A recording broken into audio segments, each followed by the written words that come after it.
Heart, மயோனா muscles, பதினா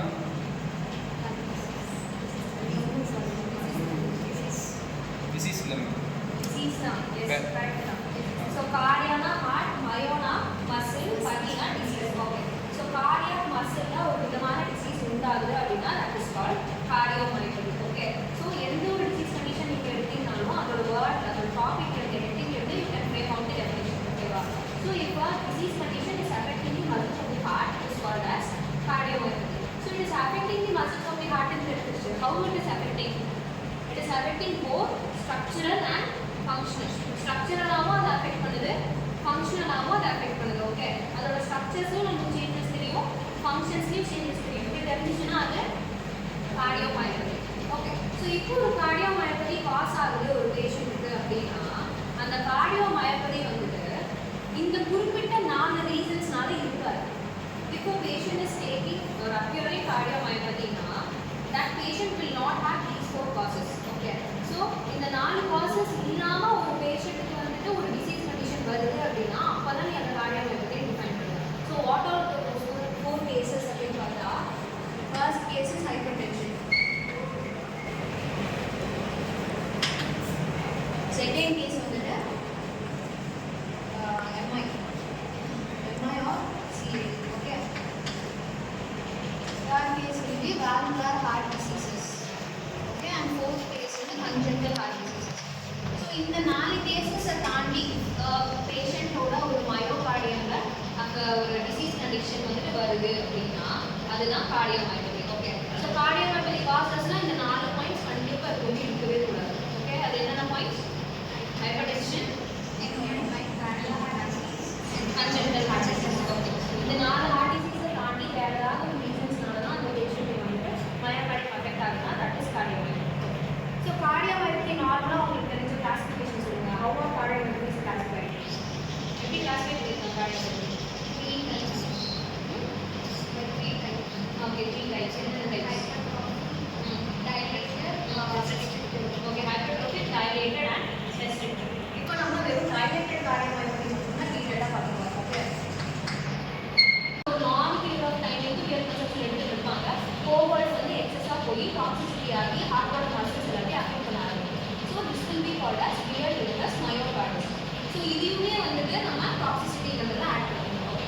so another ஒரு கண்டிஷன் வந்துட்டு பார்த்தீங்கன்னா டாக்ஸிசிட்டியே எக்ஸாம்பிள் கோவர்ட் இருக்கு.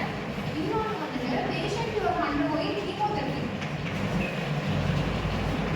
ஒரு பேஷண்ட் வந்து தேர் அண்டர்கோயிங் ஃபார் கீமோதெரபி அப்படின்னா அந்த கீமோதெரபியில் வர radiation okay we commonly call it as dobutamine அப்படின்னு நம்ம சொல்லுவோம். ஓகே. ஸோ அந்த டைப் ஆஃப் ரேடியேஷன் வந்துட்டு அந்த கீமோதெரபி பேஷண்ட்ஸ் இந்த கேன்சர் பேஷண்ட்ஸ்க்கு இருக்கும்போது அதோட அளவுக்கு மேல அதிகமாக அதில் கோயிங் ஃபார் 3 sessions 4 sessions அந்த செஷன்ஸ் தாண்டி போச்சுன்னா அது டைரக்டட் கார்டியோமையோபதி. ஸோ மோஸ்ட் டைம் இப்போ நீங்கள் போறீங்க எக்கோ போஸ்டிங்ஸ் எக்கோவில் வந்து பேஷண்ட் வந்து ஆன்கோ பேஷண்ட் வராங்க. டைரக்டட் கார்டியோமையோபதி நம்ம சஸ்பெக்ட் பண்ணலாம் கண்டிப்பாக பண்ணலாம். ஏன்? ஆன்காலஜி பேஷண்ட்ஸ் வந்து ஆல்ரெடி என்ன ட்ரீட்மெண்ட் போவாங்க? கீமோதெரபி ட்ரீட்மெண்ட் போவாங்க. ஆன்காலஜி பேஷண்ட்ஸ் ட்ரீட்மெண்ட் போவாங்க. கீமோதெரபி என்னன்னு தெரியும். What is chemotherapy? Chemotherapy is a type of treatment which is given for cancer patients.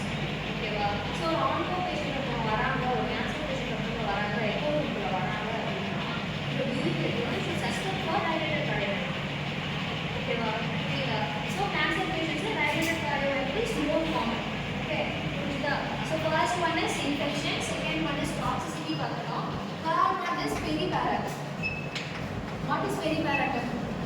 Meaning என்ன? What is பெரிபேரட்டம்?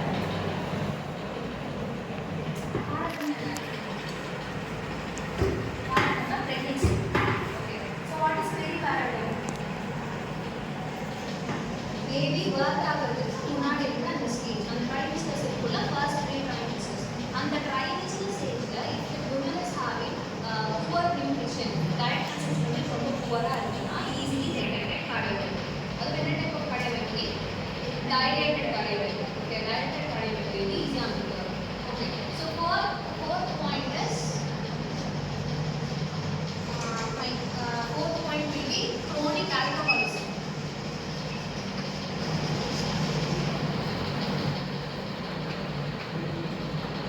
chronic alcoholism அப்படின்னு பார்த்தோன்னா தெரியும். chronic alcoholism ஃபர்ஸ்ட் நம்ம beer consumption நம்ம சொல்லிட்டோம்.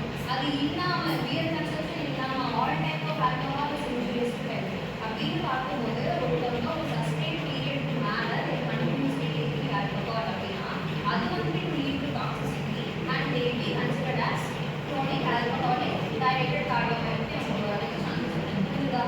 main four causes புரிஞ்சுதா? Okay. So main four causes என்ன? infection, toxicity, pericarditis and alcoholism. Okay. Chronic alcoholism. Ventricles. Okay. So ventricles வந்து it is dilated.